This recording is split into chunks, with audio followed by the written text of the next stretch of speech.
Mr. Ethan.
Okay, ganyan mo talaga, live po tayo, no? Yes, So, that is true, sir.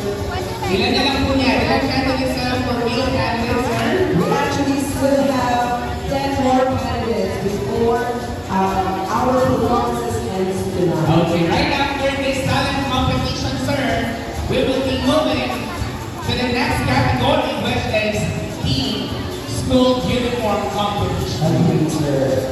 We need But to before that, sir, we will be introducing our winning Mr. and Miss Christine 2023 later. Okay. We also like to acknowledge the presence of our campus administrator and the currently the Dean of the College of Arts and Sciences, as well as the Senior High School Administrator, Dr. Uriel Nicoliano. A warm round of applause, everyone. Yan ang tunay na reyna ng Oval of Pupils. Ito ring ever. Okay, sige, live kasi tayo, sir, no? Yes, sir. Ang takdap yan ng mga audience natin. Okay, I know for sure. Okay, later on, pakinggan po natin yung mga rating queens po natin, rating queen and king po natin as they invite us. No, sa gagawin po natin na coronation na. Okay ko pa naman dyan, Ben? Oo. Parang nanginginig ang paa. La la la la la. Pinagtulog pa na. Galing sa You know what, Sir Ray, I'm very much excited with the interview portion later. Maarte ba? I'm actually excited. Of course, hindi lang ganda, hindi lang talent ang meron yung mga students po natin. Okay, and also, matatasan. Siguro, while waiting for our performance, we may want to interview, no, some of our audiences, some of our audience here in Rome. Pinagsasabay yung pag-aaral ang pagnoon ng pagsiselfone, hindi ba? Joke ba? Pero, syempre, bilang alam, sige na, may set up the exposure ko.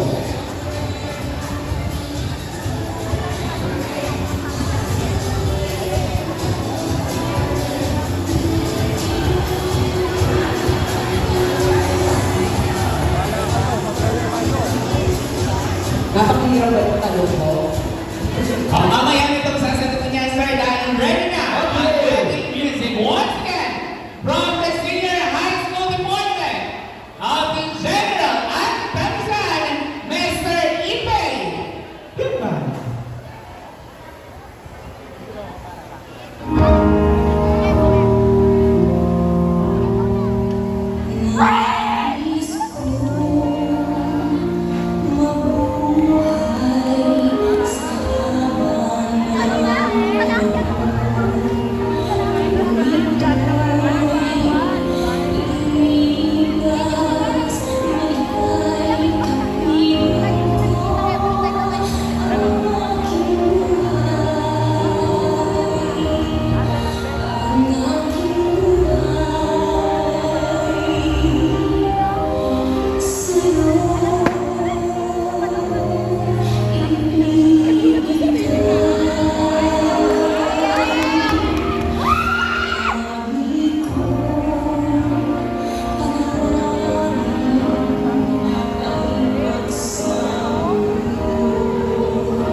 From the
Here is your question.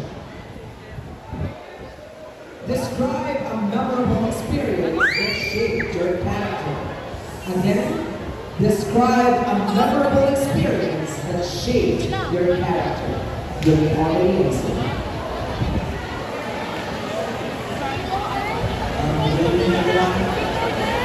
Ang buong